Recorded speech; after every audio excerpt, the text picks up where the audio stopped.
Have you ever done something that left you with a guilty conscience, something you knew was wrong, but you moved on anyway? And then it was too late to turn back? I experienced this firsthand. One night, one wrong decision, and suddenly I was trapped in a nightmare that seemed to have no end. But the worst, the fear didn't end there. You know that feeling of being watched? To see something out of the corner of your eye, but when you look, nothing is there. I lived it, and that's how I discovered that some things don't want to be forgotten. If you think you're prepared for this story, take a deep breath, because after this, you'll never look at darkness the same way again. Today, I brought you another terrifying story that arrived directly in our email through the stories you send me.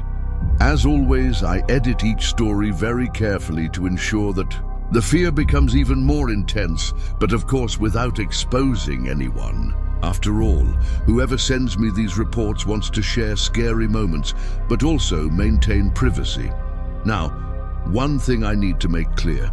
I believe that whoever writes to me lived these experiences, but I have no way of proving anything. So it's up to you to decide, believe it or not. Well, let me tell you this story. I met Veronica on one of those dating apps. You know, when you download it just out of curiosity, without much expectation. So it is. But her profile caught my attention right away. Black hair, well-marked eyes with eyeliner, and a somewhat enigmatic smile. She seemed mysterious, difficult to ignore. Not to mention her description, full of gothic references, and a phrase that seemed like a challenge. If you're afraid of the dark, don't even try. I'm a calm guy, but I've always been fascinated by things that are out of the ordinary. So, when we started talking, I wanted to impress, and I ended up exaggerating a little. I live near a cemetery, I wrote without thinking much. Immediately, she responded with a bat emoji and a phrase that made my spine run cold. Perfect. Let's meet there. I accepted, of course. I didn't want to seem like a coward, but it was only later that I realized the trouble I was in. That cemetery, I barely went near him at night. Everyone in town knew the stories. Ancient tombs, strange energy, and of course, Sebastian, the grumpiest gravedigger who ever lived. They said he lived in a small house near the main gate and always warned, "No one comes here after hours, and whoever tries will regret it." But at that moment, I only thought about one thing. I was really going to find Veronica there, in the middle of the darkness of the cemetery. When night fell, my heart was already racing, as if there was a rock band playing inside my chest. I parked the car on the deserted street and walked to the back wall of the cemetery, where we agreed to meet. My nervousness was so much that I thought about giving up, but then I saw her. Veronica was already there, leaning against the wall with her black dress blowing in the wind. Her smile had that mix of fun and mystery that made it all worth it. "You really came," she said with a provocative tone. I tried to look confident. "Of course, I'm a man of my word." The wall was higher than I expected, but with a little effort and a little help from her, I managed to jump to the other side. As soon as I landed, I felt the cold, damp ground beneath my feet, and man, the place was even scarier than I imagined.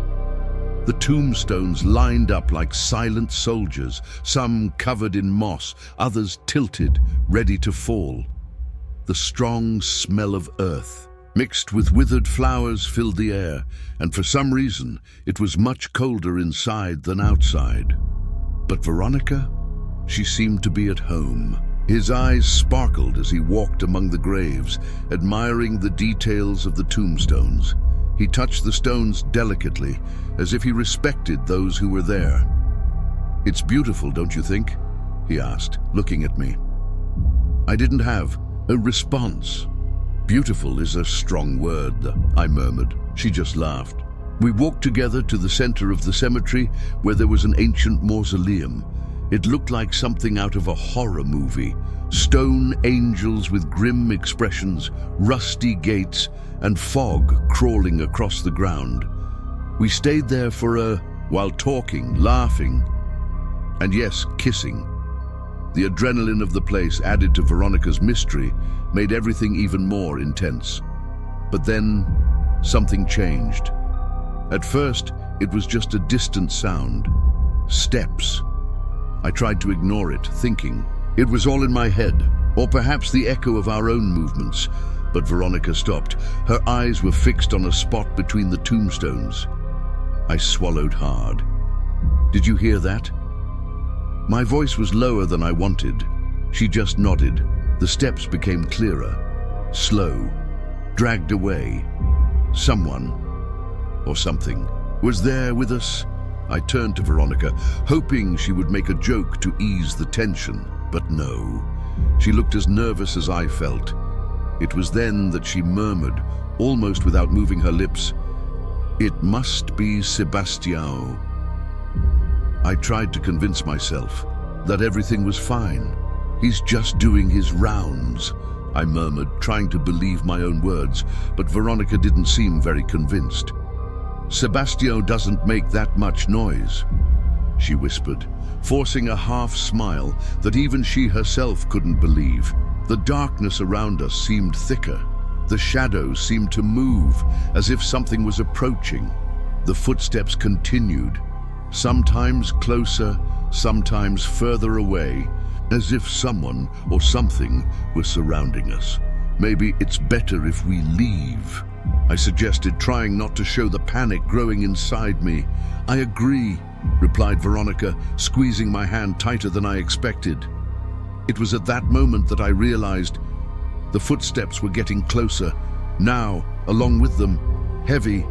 Breathing could be heard, slow, dragged. Fear took me completely. Without thinking twice, I pulled Veronica behind a large tomb with a cracked marble tombstone and a stone angel leaning forward, as if watching us. We stayed crouched, holding our breath, trying not to make any noise. The footsteps stopped. The silence was unbearable. Then, a light dawned. Between the gaps in the tombstones, we could see a man holding a flashlight, illuminating the uneven ground of the cemetery. It was Sebastian. The gravedigger looked tired, irritated. He mumbled something that we couldn't understand. I sighed in relief. "He's just doing his rounds," I thought, trying to calm down. But before he could relax, another sound echoed in the darkness. A deep voice, rough. "Do you think you can?" "Fool me, old man." My heart raced. Sebastião stopped abruptly and turned the flashlight towards the voice. It was then that we saw him. Stepping out of the shadows, a man emerged. Long coat, tense face. My stomach turned. I knew him. He was my best friend's father, Mr. Osvaldo. He was visibly nervous. His eyes were dark, filled with something I couldn't understand. "I don't know what you're talking about, man. I already said I have nothing to do with this," Sebastian replied, his voice firm but trembling. I felt Veronica squeeze my arm. His face was pale. I shuffled further back, trying to keep us out of sight. The two began to argue. The words came in fragments. Money, threats, a secret that Sebastian was hiding. The tension became unbearable. "This won't end well for you, old man." Osvaldo's voice sounded more aggressive. "You're the one who's messing with something wrong," Sebastian replied, but his courage seemed to waver, and then it happened. Osvaldo advanced. He pushed Sebastian hard. The gravedigger fell to the ground with a groan of pain. The lantern rolled away, casting grotesque shadows on the tombstones. "You shouldn't have gotten in my way," whispered Osvaldo while taking something out of his coat. My heart stopped. It was a weapon. I felt my body freeze. Veronica covered her mouth with her hands, trying to contain her scream. Sebastian tried to get up, but he didn't have time. The sound of a gunshot cut through the night. The echo resounded through the cemetery like thunder. Sebastian fell again, this time without making a sound. The lantern remained lying on the ground, pointing to the sky, lighting up the night like a warning beacon.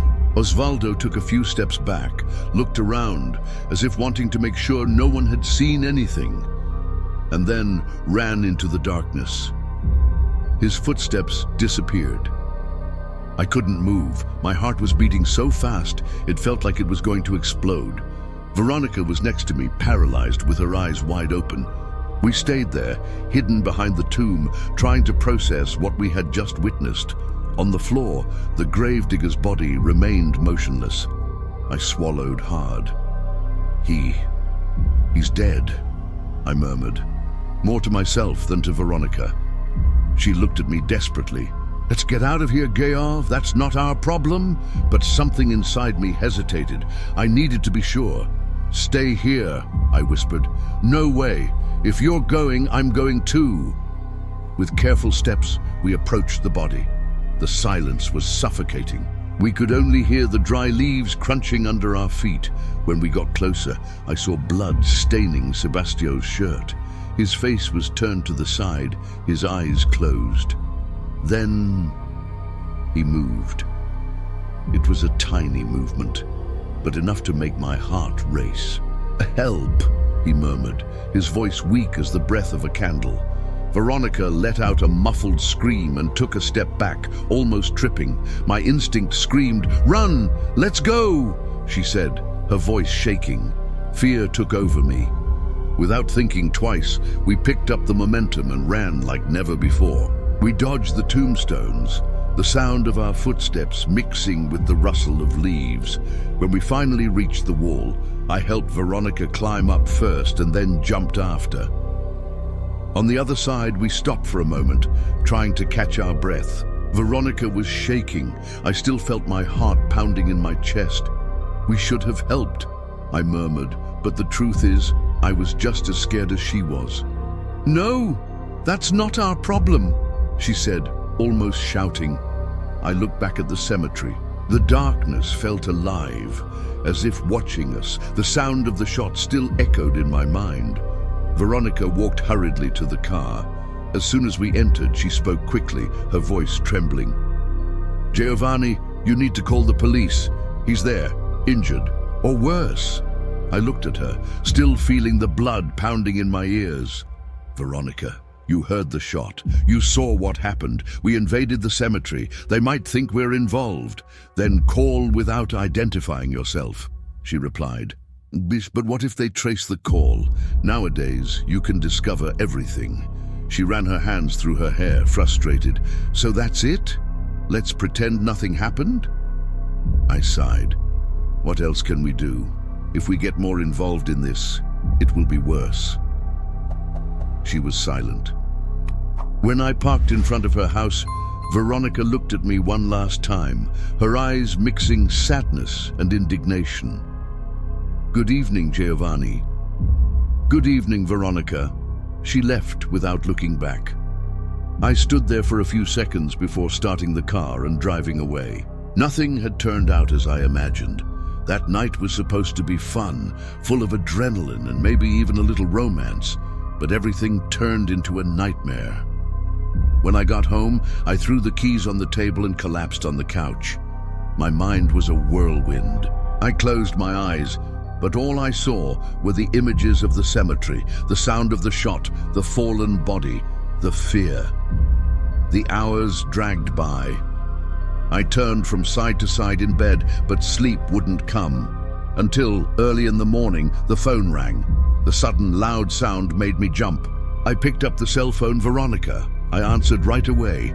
"Hello?" Her voice was filled with urgency. "Georg, turn on the television. Now." My stomach turned. I jumped out of bed, ran to the living room and grabbed the remote control. The TV turned on. The image appeared immediately. A police car parked in front of the cemetery, red and blue lights cutting through the darkness. A reporter held the microphone, speaking seriously. "Early today, the body of Sebastião Pereira, a local gravedigger, was found in the city's cemetery. The first information said that Sebastião had been the victim of a gunshot. The police were investigating the case, but had not yet identified suspects." My hand shook, almost dropping the cell phone. My heart felt like it stopped for a second. "They found him, Geov." Veronica's voice echoed on the other end of the line. I wanted to say something, but nothing came out. Fear, guilt, and panic mixed inside me, leaving me paralyzed. "But what do we do now?" she asked, but I had no answer. The next day, I was still trying to erase the images from the previous night from my mind when Veronica called me again. "Giovanni, I know you don't want to, but I think we should go to the funeral." My first reaction was to say no. After everything, going back to the cemetery was the last thing I wanted. But Veronica insisted, saying it was the least we could do. Against my will, I accepted. We arrived at the cemetery mid-morning. A small crowd gathered in front of the chapel where Sebastia's body was laid to rest. The place that, the night before, seemed like a nightmare scenario was now full of life, but the weight in the air remained the same. As soon as I walked in, I realized I wasn't prepared for this. Sebastia's wife, a woman with a humble appearance and tired eyes, was hugging her daughter, a young woman of about 20 years old. They both cried softly, and that sound was like a blade cutting through my chest. I whispered to Veronica, "I shouldn't be here." "We both know that," she replied, her voice trembling. "But we're already here, so try to stay calm." I took a deep breath and slowly approached the coffin. Sebastio was there, wearing a simple suit. His face seemed frozen in an expression of pain and suffering, as if his last moments had been one of pure despair. A wave of guilt hit me hard. We had seen everything. We heard him asking for help, and we didn't do anything. Now he was dead, and there was no changing that. The most difficult moment came when they began to close the coffin. Sebastio's daughter fell into despair. He grabbed the edges of the lid, crying, begging them not to close. "Please, no, he can't leave like this." Several people tried to comfort her, but no one could get her out. It was difficult to watch. In fact, it was unbearable to know that I bore part of the blame for that. But it was when I looked at the crowd that the blood ran cold in my veins. There in the front row, holding one of the handles of the coffin, was he, Osvaldo, the man I saw pull the trigger the night before. He was there, as if nothing had happened. He was wearing a black suit, his expression serious, respectful, like everyone else present. No one, not even Sebastio's family, seemed to suspect who he really was. My stomach turned. What was he doing there? Was it cynicism, blame, or just a way to make sure no one suspected him? I looked at Veronica. She had noticed too. "Giovanni, it's him," he whispered, his eyes wide. "I know," I replied, almost without moving my lips. As the coffin was lowered into the grave, Osvaldo helped, maintaining the same serious expression. No one imagined that he was responsible for that family's suffering. I whispered to Veronica, "It's not possible for him to be here."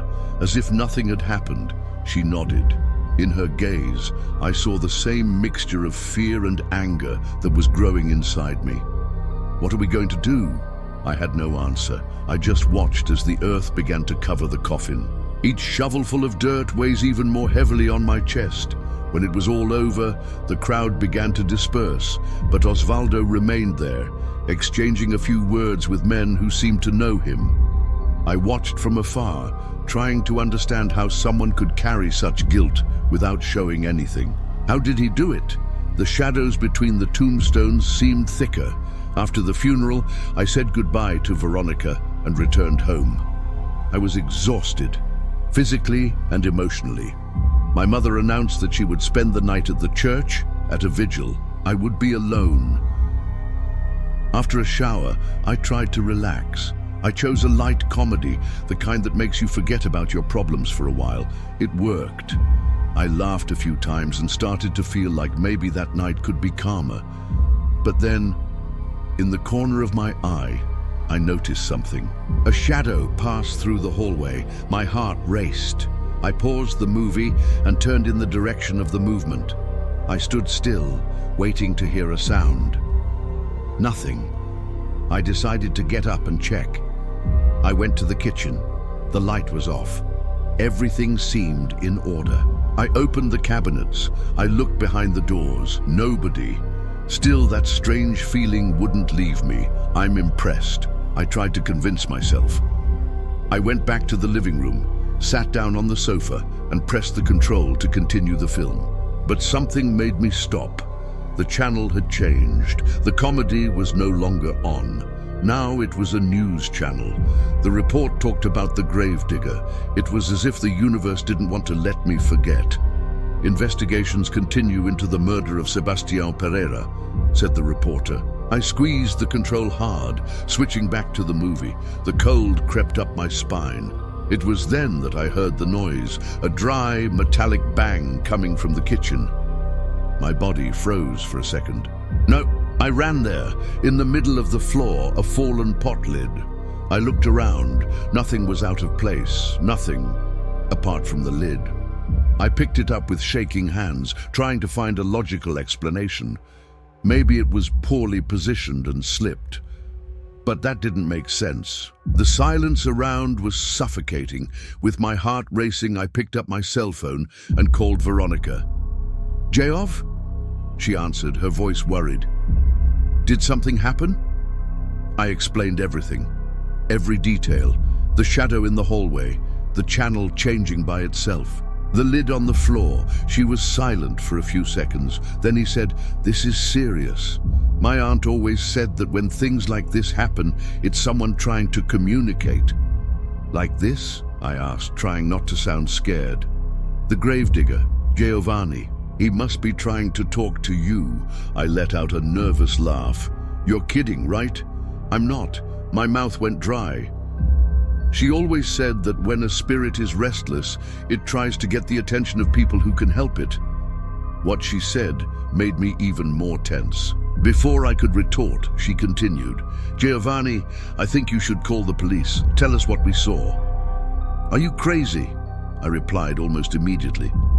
"Do you know what will happen if I do that? They'll think we were involved. And even if they don't think that, we invaded the cemetery, Veronica. They can arrest me on the other end of the line." She sighed. "But Geoff, what if he doesn't stop? What if it keeps showing up for you?" I swallowed hard. "I'm not going to call the police. Full stop."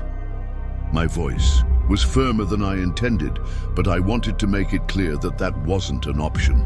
On the other end of the line, Veronica sighed. "Okay, but if anything else happens, call me, okay?" I just mumbled something and hung up. In fact, I just wanted to end that conversation and try to forget everything. I looked at the kitchen one last time before heading back to the couch. The film was still paused, but I knew I didn't have the mood for comedy anymore. I put my head in my hands and took a deep breath. I wanted to believe that all of this was a coincidence, but something inside me said otherwise. I didn't wait for the film to finish. I went straight to the bedroom, thinking that lying down and trying to sleep would help me forget everything. It was the worst idea I could have had. I lay down in bed, but sleep wouldn't come. Every little noise in the house seemed amplified. Every crack, every breath of wind, and Veronica's words wouldn't leave my head. Restless spirits try to communicate. After a lot of tossing and turning, I must have fallen asleep. But it was a restless sleep, of those who don't rest. Suddenly, I felt something strange. It was as if someone had pulled my sheet in a subtle way, but enough to uncover half of my body. My heart raced. I opened my eyes slowly. My breath held, and then I saw it. In the corner of the bedroom door, a shadow. It wasn't exactly solid, but it was there. Property.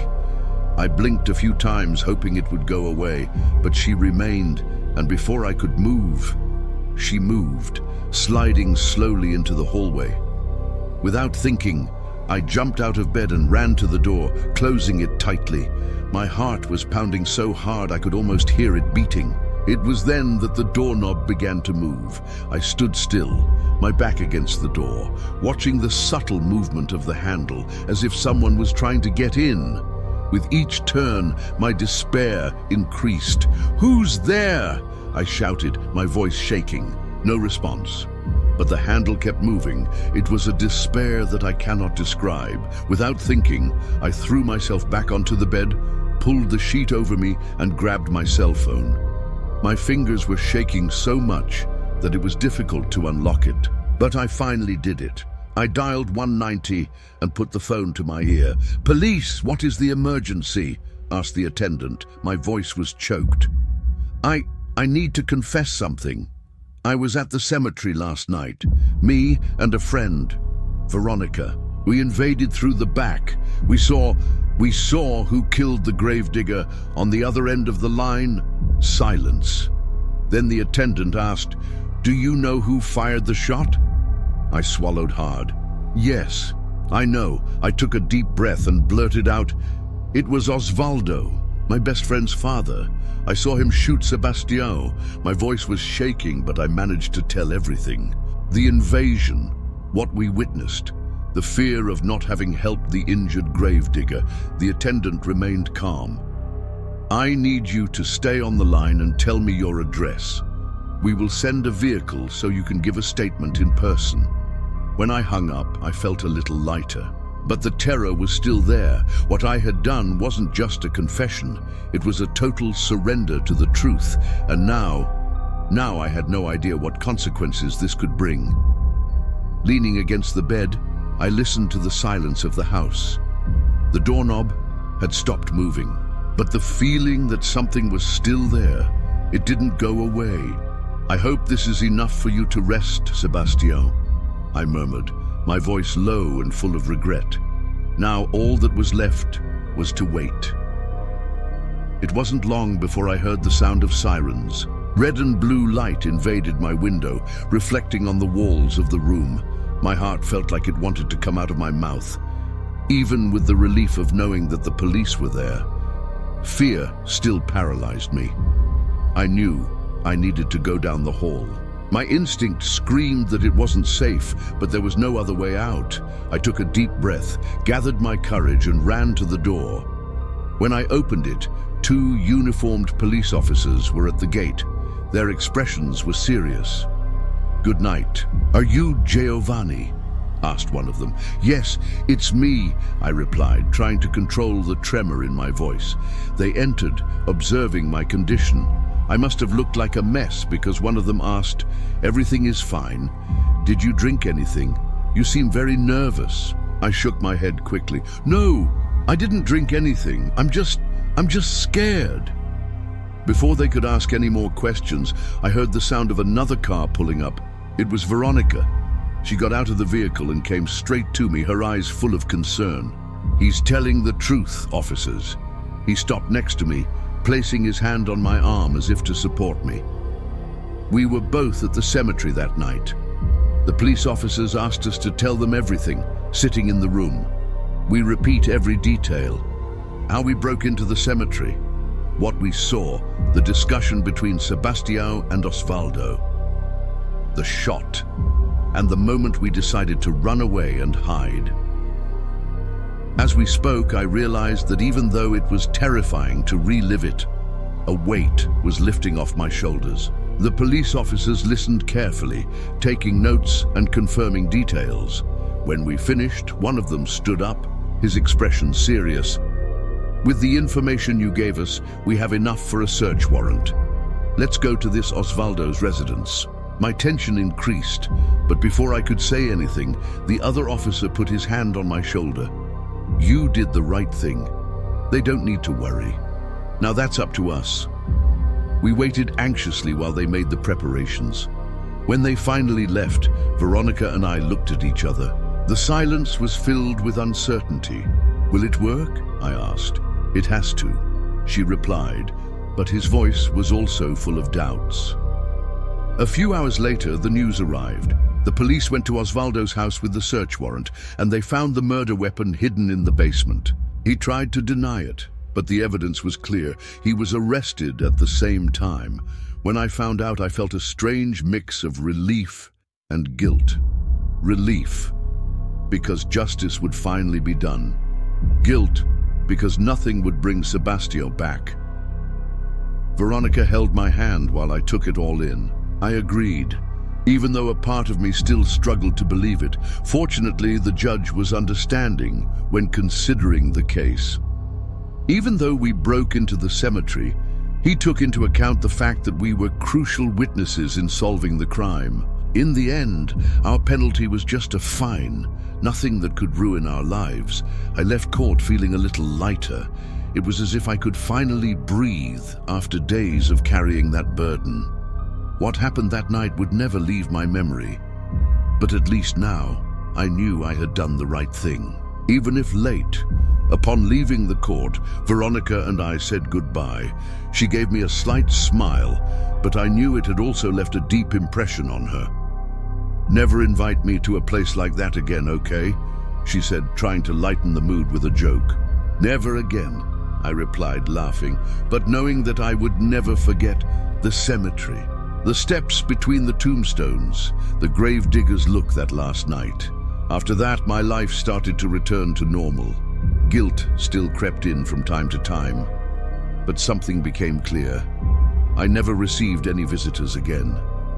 The shadow in the hallway, the inexplicable noises, everything disappeared as if it never happened. It was as if Sebastião had finally found rest. I never went back to that cemetery, and I never again tried to impress anyone with stories that weren't true. Some adventures are simply not worth the risk.